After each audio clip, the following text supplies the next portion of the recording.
귀한 목요일 아침입니다. 우리 오늘 함께 말씀 보도록 하겠습니다. 마가복음 14장 우리 43절부터 52절까지. 예수께서 말씀하실 때에 곧 12 중에 하나인 유다가 왔는데 대제사장들과 서기관들과 장로들에게서 파송된 무리가 검과 뭉치를 가지고 그와 함께 하였더라. 예수를 파는 자가 이미 그들과 군호를 짜 이르되 내가 입맞추는 자가 그이니 그를 잡아 단단히 끌어가라 하였는지라. 이에 와서 곧 예수께 나와 랍비여 하고 입을 맞추니 그들이 예수께 손을 대어 잡거늘. 여기까지만 오늘 읽도록 하겠습니다. 어제 아침에도 제가 말씀을 나눴지만 믿는 성도라면 우리가 주님을 랍비여 선생이 아니라 퀴리오스 내 인생의 주님이여 라고 주님으로 모신다라는 것은 내 인생의 모든 것, 내 미래, 그리고 내가 소유하고 있는 모든 것, 내 운명, 내가 사랑하는 모든 것의 주인이십니다 라는 의미입니다. 그래서 믿는 자라면 주님을 퀴리오스, 내 인생의 주님이 되십니다 라고 고백하는 한 주님보다 더 사랑하는 게 있으면 결코 안 된다라는 겁니다. 여러분, 이걸 잘못 오해하시면 안 됩니다. 주님 외에 다른 건 사랑하면 안 된다라는 의미가 아니에요. 예수 믿는 우리 마음껏 사랑하고 살아야 됩니다. 헬라어에는 4가지 사랑이 있습니다. 우리가 잘 알듯이 스톨게 사랑이 있습니다. 이것은 혈연 간의 사랑입니다. 가족 간의 사랑이죠. 두 번째는 필리오 사랑입니다. 필리아 사랑은 친구 간의 우정을 이야기하는 거고요. 또 우리가 아는 에로스 사랑이 있습니다. 남녀 간의 사랑이고요. 또 우리가 잘 아는 아가페, 희생적인 하나님을 우리를 향한 사랑을 이야기할 때 아가페 사랑을 이야기합니다. 중요한 것은 예수 믿는 우리도 마음껏 사랑하고 살아야 되지만 우리는 세상 사람들과는 달라야 된다는 거죠. 우리가 사랑할 때 우리는 아가페적인 사랑이 우리 사랑 안에는 담겨 있어야 된다. 사랑 안에 희생이 있어야 되고 사랑 안에 자기 내려놓음과 포기가 있어야 그런 사랑을 통해 세상이 우리가 예수 그리스도께 속한 사람이라는 것을 알게 될 거다라는 거죠. 저는 우리 은혜교회에 속한 모든 사랑하는 성도님들이 사랑을 마음껏 하되 우리가 사랑하는 그 관계 속에 아가페적인 사랑이 녹아 있기를 주님의 이름으로 축복합니다. 오늘 유다의 입맞춤에 대해서 이야기를 좀 하려고 하는데 여기에는 많은 의미가 담겨 있습니다. 유다 뒤에 뒤쫓아왔던 대제사장들이 보냈던 파송받아왔던 군인들은 그 키스를 통해 자기들이 누구를 잡아가야 되는지가 분명해졌다라는 거죠. 여기서 저는 좀 두 마음을 좀 보게 되는데 예수님의 볼에 키스를 하는 유다의 마음이 어땠을까? 어떤 심정이었을까? 그리고 우리 주님은 또 유다가 어떤 마음으로 주님께 키스하는지를 다 아는데도 불구하고 당신의 볼을 유다에게 대어주시고 계신데 우리 주님의 심정은 또 어떠셨을까라는 마음이 들었습니다. 예수를 판 자 유다, 제가 생각해 볼 때는 참 의외의 인물이었습니다. 그렇죠. 누군가에게 배신을 한다 그러면 좀 그 사람의 삶 주변에서 두각을 나타내는 사람이 예수를 팔 것 같은데 우리가 사복음서를 볼 때에 이 유다의 역할이라고 해야 될까요? 다른 제자들에 비해서 두드러지지 않았습니다. 그래서 의외로 갑자기 십자가 사건을 중심으로 툭 튀어나온 인물이 유다이거든요. 그래서 제 안에 이런 질문들이 생겼습니다. 왜 유다가 이런 어마어마한 일을 하게 되었을까?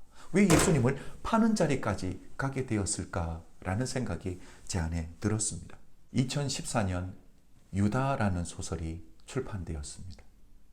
이 책의 저자는 한국계 미국 여성인 토스카 리라는 분인데 이분 안에 이런 질문이 있었던 거죠. 왜 유다가 이런 일을 하게 되었을까? 성지순례도 다녀옵니다. 사복음서를 비교하면서 그리고 뿐만 아니라 외경까지 읽고 유다 복음서까지 읽으면서 이런 질문들의 답을 찾아가게 됩니다. 상상력을 동원하게 되는 거죠.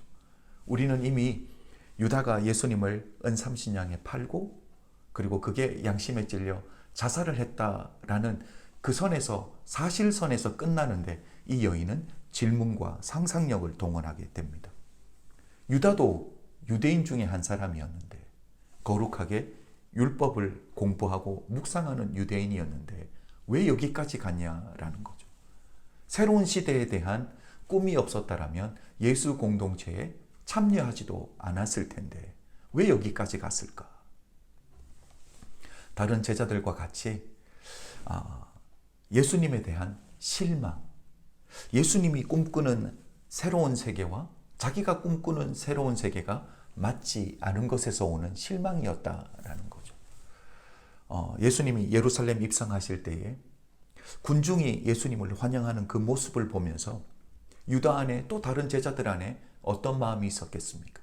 야, 드디어 그런 꿈들이 이루어지겠다. 새로운 세계가 펼쳐지겠다라는 가슴이 뛰기 시작할 때마다 예수님은 항상 찬물을 끼얹습니다. 예수님은 어떤 말씀을 하시냐면 당신이 십자가에 죽게 되실 것에 대한 말씀을 하게 된다라는 거죠. 왜 하필이면 은 30냥이라는 거예요. 그런데 중요한 것은 은 30은 유다가 부탁했던 돈이 아닙니다. 이것은 대제사장이 제안했던 게 은 30이에요. 여러분 이걸 통해 제사장들이 이 뒤에 숨겨놓은 어떤 메시지가 있다라는 것을 금방 눈치채셨겠죠. 출애굽기 21장 32절을 보면 이렇게 말합니다. 소가 만일 남종이나 여종을 받으면 소 임자가 은 30세겔을 그의 상전에게 줄 것이요 소는 돌로 쳐서 죽일지니라. 자, 소가 실수로 사람을 치게 되면 그것으로 인해서 은 30세겔을 주는 게 법이입니다. 자, 오늘 본문에서 보면 소에 바쳐 죽는 종은 누구입니까? 예수 그리스도입니다. 돈을 받은 사람은 누구예요? 가룟 유다입니다.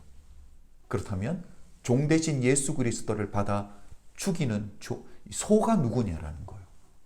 그렇죠. 우리는 그 소가 유대교 종교 지도자들이다라고 생각하기 쉬운데 유대교 종교 지도자들은 예수님을 십자가에 못 박아 죽일 권한이 없었습니다. 그래서 누구에게 끌고 갑니까? 본디오 빌라도에게 끌고 가죠. 여러분, 본디오 빌라도는 예수님이 무죄라는 사실을 아는데도 불구하고 사형을 언도하게 된다라는 거죠. 여러분 이걸 기억하셔야 됩니다. 이게 가장 무서운 죄예요. 그러니까 지식인의 직무유기의 죄, 가장 무서운 죄입니다. 책임을 맡은 자가 책임을 회피하는 죄, 이게 가장 무서운 죄라는 거죠. 우리 크리스찬들도 마찬가지입니다. 우리도 뭐가 맞고 뭐가 틀린지 분명하게 합니다. 그렇다면 우리가 아는 대로 진리가 선포하는 대로 살아드릴 수 있는 우리 은혜교회 성도님들이 다 되시기를 주님의 이름으로 부탁드립니다. 여러분, 가룟 유다는 예수님의 이 십자가형 죽음을 유대교 종교 지도자들이 그 십자가형을 언도했다라면 은 30냥을 그대로 챙기고 그냥 살아갔을지도 모릅니다. 그런데 예수님을 죽인 사람이 누구예요? 가룟 유다가 아니잖아요. 제사장들이 아니잖아요. 누구입니까? 본디오 빌라도입니다. 이방인이에요. 유대인들은 이방인으로부터 돈을 받지 않습니다. 더러운 돈이라고 생각했거든요. 그런데 가룟 유다가 이 로마 사람이 주는 본디오 빌라도가 예수를 죽였기 때문에 본디오 빌라도에게 돈을 받은 게 되기 때문에 그 돈을 자기가 가지고 있지 않습니다. 자살하기 전에 찾아가서 그 돈을 버려버립니다. 사랑하는 성도 여러분, 왜 은 30냥일까? 유다의 속담을 보면 제사장이 갖춰야 될 24가지의 이 덕목이 있습니다. 왕이 되기 위해서는 30가지의 덕목이 있거든요. 우리 예수님이 예루살렘에 입성하실 때 어떤 모습으로 입성하십니까? 왕의 모습으로 입성을 하십니다. 그래서 은 30개를 준다라는 것은 예루살렘의 왕의 모습으로 들어오시는 그 예수 그리스도를 조롱하고 비꼬기 위해서 대제사장들이 은 30냥을 제안했던 거거든요.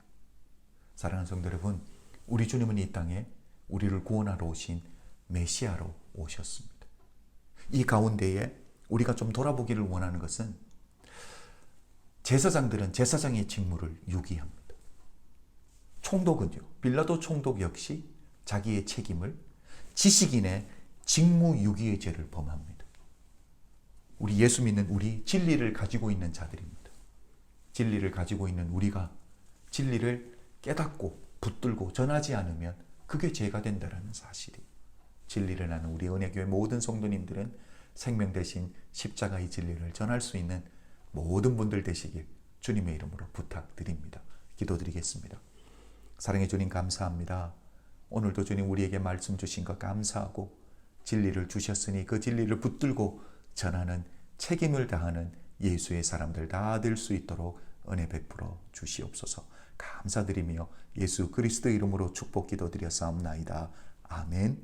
사랑하는 성도 여러분, 저는 다시 내일 말씀을 가지고 여러분 찾아뵙도록 하겠습니다. 사랑하고 축복합니다.